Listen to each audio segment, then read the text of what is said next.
What's going on, guys? Dan Watson, Learning Cameras. Now, I am in Washington, D.C. right now, but it is not 5 a.m. in the morning. It is 10 a.m. in the morning, and everybody is here in the middle of summer break. But I am going to show you my secret weapon for removing people from your images without using Photoshop at all, even in places like this. So here's a basic technique, and then we'll head back and show you some tips for how to get this even better. But what we're gonna need is to shoot super long exposures, because when we get here, people are moving around. They're never staying in one place. And so if we shoot an incredibly long exposure, like 3 to 10 minutes long is what I'm talking about, then what we can do is no person is gonna stay in that location for that long period of time. And so they'll just be a giant blur in the image, and they'll be so blurry that you actually won't even notice them there. So let's take a look at this in action, and then we'll head back and show you some tips.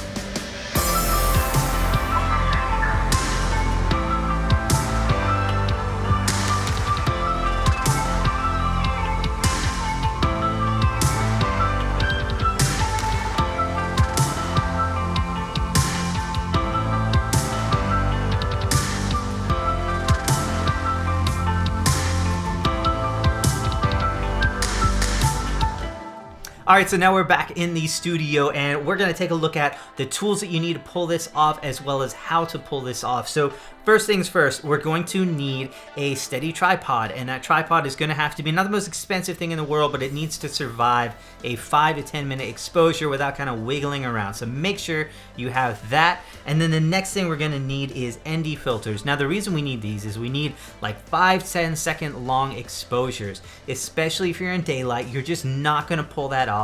You don't always want to shoot at f/22. That's really never the best for your lens. You're going to get a lower quality image if you do that. So ideally we want our aperture somewhere between 5.6 and 16, and that is going to kind of give us the best quality of our lens.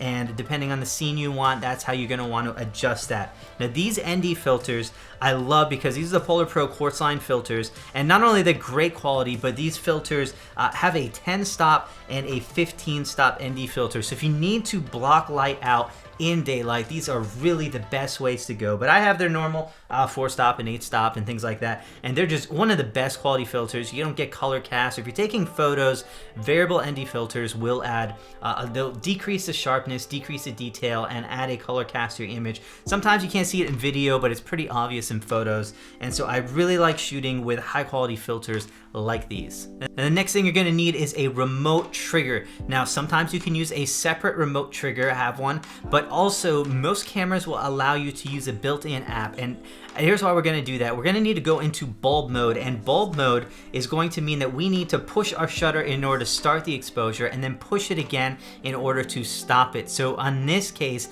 not even a 10-second timer is gonna help us, because we have to hit the camera again when we have to stop it, and we don't wanna touch the camera while we're actually taking the picture, because that vibration is gonna come out in our photos. So what we need to do is get that. And so make sure your camera doesn't have an app that you can trigger it with, and if not, we're gonna need to get a remote shutter. So now that we got our tools, let's go ahead and head into the camera. Take your camera, throw it into manual mode, and get that into bulb mode. So for every camera, it's a little bit different. For my camera, the A7 III that I'm using for this video, I'm gonna take that camera, throw it in manual mode, take my shutter speed, and you just go past 30 seconds and it will automatically go into bulb mode. But that's what we need to get into in order to make this happen. Now we're gonna want our end exposure to be at least 5 to 10 minutes in order to remove people from this photo. However, what we don't wanna do is blow 10 minutes of our time on one photo just to find out that we're overexposed or underexposed. And this really applies to any kind of long exposure. So what I do is ideally we're gonna want our ISO at about 100, because that's where our images are gonna look the best on most camera. But don't do that yet. Bump your ISO. We're gonna go up 4 stops, so every stop is doubling the ISO. So 100 to 200, 1 stop, 200 to 400, 2 stops. Take that up to 1600 ISO. That's a 4 stop increase. And that's going to allow us to take our shutter speed and go the other way by 4 stops. So instead of, like, let's say an 8-minute exposure, we're going to have that. So that's a 4-minute exposure, 1 stop, a 2-minute exposure, 2 stops, a 1-minute exposure, 3 stops, 30-second exposure, 4 stops. 30 seconds isn't that bad. I can blow 30 seconds. We're gonna get a nice long exposure, see that image. We don't have to wait forever.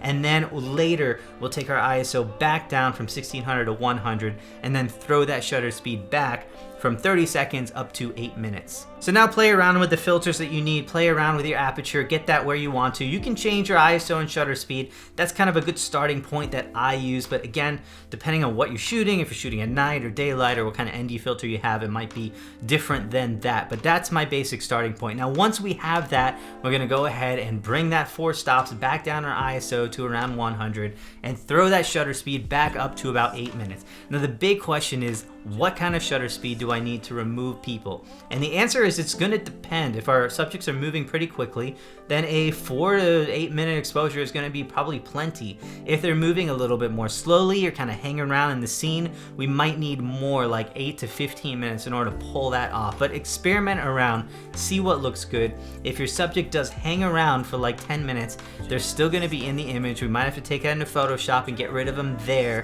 but at least we're gonna get rid of a lot of moving subjects. Again, there were so many people here in Washington, D.C., and I was able to remove them all. If you want to see the actual video of how I pulled this off, take a look at these ND filters. I'll put a link to that video up right here. It's a really cool video heading out into D.C. and playing around with these. We were shooting with a Tamron 28 to 75, so I got a review on that if you want to check that out. Hope you guys are able to use this and take some awesome stuff. If you want to share it with me, feel free to hit me up on Instagram or Facebook or something like that. You can message me on either of those. I'm always on Instagram. And so, yeah, show me some of the stuff you're shooting and I'll check out your profile on there. So thank you guys for watching this. I hope it was helpful. Feel free to like and comment below. And again, check out the video I did of Washington, D.C. with these PolarPro filters. Thank you guys so much for watching. I'll see you real soon.